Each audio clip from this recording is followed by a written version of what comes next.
صحابہ نے کہا یا رسول اللہ جس کے پاس پیسے نہ ہو، بخاری مسلم متفق علیہ حدیث ہے، نبی کریم نے فرمایا نا بھائی، مفلس تو وہ ہوگا جو قیامت کے دن احد پہاڑ کے برابر نیکیاں لے کے آئے گا۔ یا رسول اللہ اتنی نیکیاں پھر بھی مفلس ہے، پھر بھی غریب ہے؟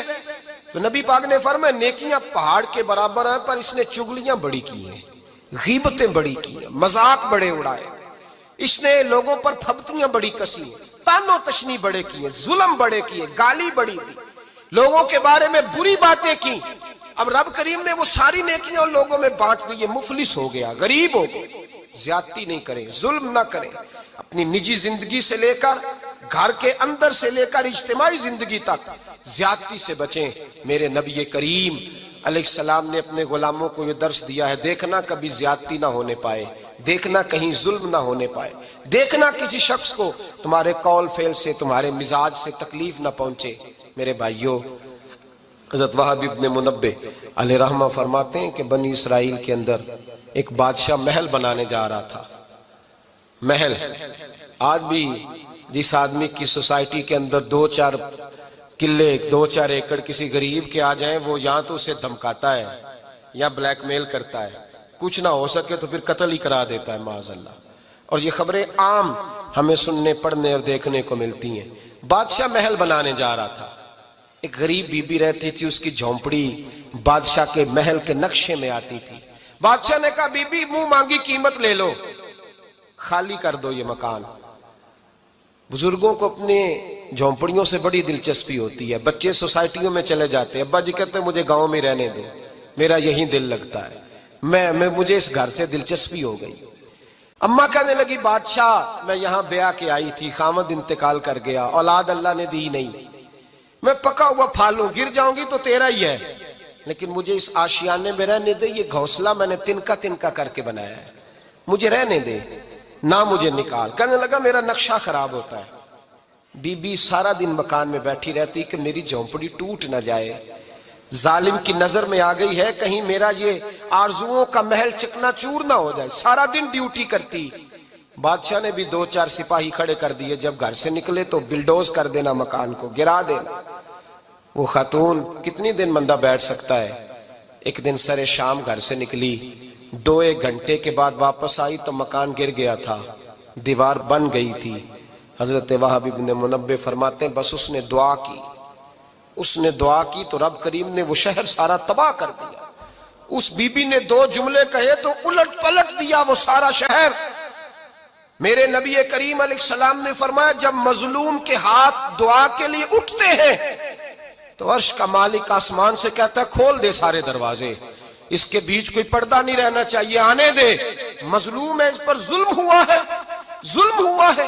لوگ کہتے ہیں میں بے چین رہتا ہوں صاحب، مولانا صاحب، پیر صاحب، وہ گھر کے ایک کونے سے چیخنے کی آواز آتی ہے، کوئی دم مل جائے، کوئی تعویذ ہو جائے، کچھ ایسا ہو جائے کہ بچت ہو جائے، کوئی ایسی پھونک لگ جائے کہ آرام آ جائے۔ تو میں کہتا ہوں بھائی اگر بڑے دم کرانے سے بھی فرق نہیں پڑا، اگر بڑے تعویذ لینے سے بھی چیخیں بند نہیں ہوئی، تو ذرا ٹٹول کے دیکھ لو کہیں کسی یتیم کی آہیں ہی نہ دفن ہو وہاں، کہیں کسی غریب کا گوشت تو نہیں دبا لیا، کہیں کسی کو لوٹ کے تو دیوار نہیں بنا لی، کہیں کسی کا مکان پہ قبضہ کر کے تو نہیں بنایا۔ اگر لوٹ اور حرام کا مال ہو تو پھر چیخیں بند نہیں ہوتی، پھر سکون سے سویا نہیں جاتا، پھر وہاں آرام کی نیند نہیں آتی۔ حضرت وہب ابن منبہ فرماتے ہیں بی بی آئی اور آ کر کے اس نے جب دیکھا میرا گھر ٹوٹ گیا ہے، محل ٹوٹ گیا ہے، حالات بدل گئے ہیں، تو وہ خاتون آتی ہے اور میرے بھائی دعا کی تو اس نے انداز ہی بدل کے رکھ دیے۔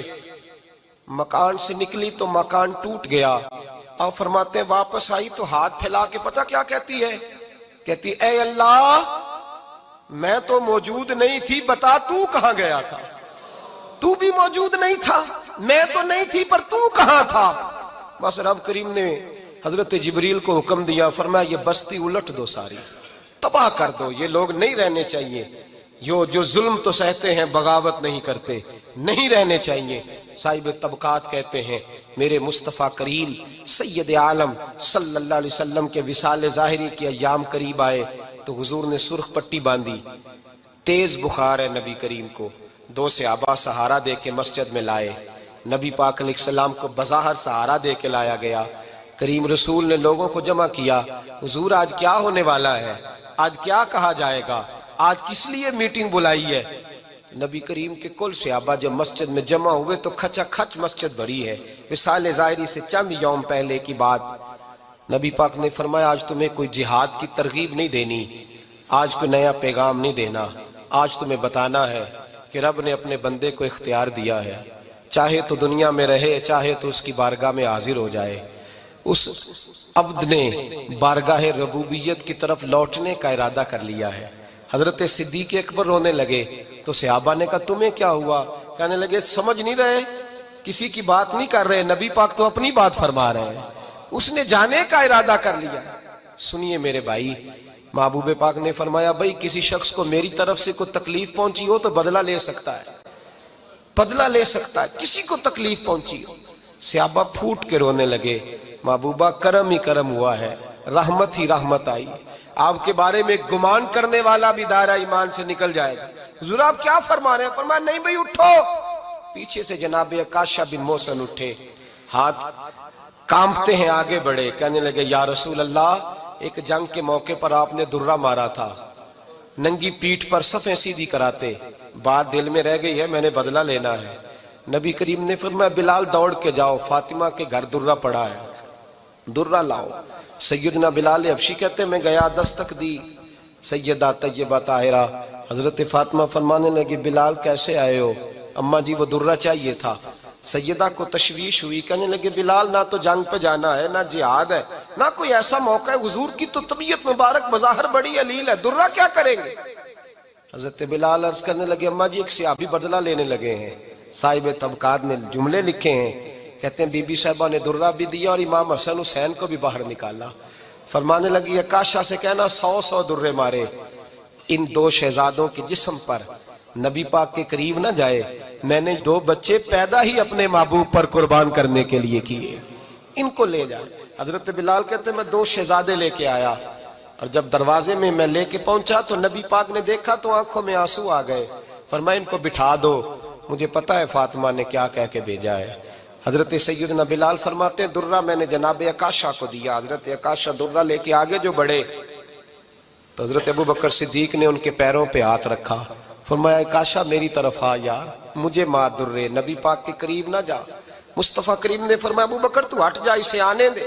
فرماتے ہیں میں چند قدم آگے گیا تو مولا علی شیر خدا نے میرے پیر پہ ہاتھ رکھا، کہنے لگے عکاشہ سوچ تو صحیح تو کیا کر رہا ہے؟ حضور نے فرمایا علی ہٹ جاؤ، میرا اور ان کا معاملہ ہے۔ جناب عکاشہ آگے بڑھ رہے، نبی کریم نے فرمایا میں اپنی امت کو درس دینا چاہتا ہوں، خبردار خبردار زندگی میں تمہارے ہاتھ سے زبان سے کسی کو تکلیف نہ پہنچنے پائے، خبردار یاد رکھنا وہ معاشرے بگڑ جاتے ہیں، وہ معاشرے تباہ کر دیے جاتے ہیں جہاں ظلم ہوتا ہے، جہاں زیادتی ہوتی ہے، جہاں لوگوں کو ستایا جاتا ہے۔ محبوب کریم کے قریب آئے حضرت عکاشہ کا، حضور میری پیٹھ ننگی تھی، آپ بھی ذرا کپڑا ہٹائیے۔ نبی کریم نے پیٹھ سے کپڑا ہٹایا، جناب عکاشہ نے درہ جو اٹھایا تو صحابہ کی چیخیں نکلی، حضرت عکاشہ نے درہ دور پھینکا، حضور کے بطن اطہر سے لپٹ گئے، چومنے لگے، کہنے لگے حضور وہ تو صفیں سیدھی کراتے لگ گیا تھا، آپ نے کہاں مارا تھا؟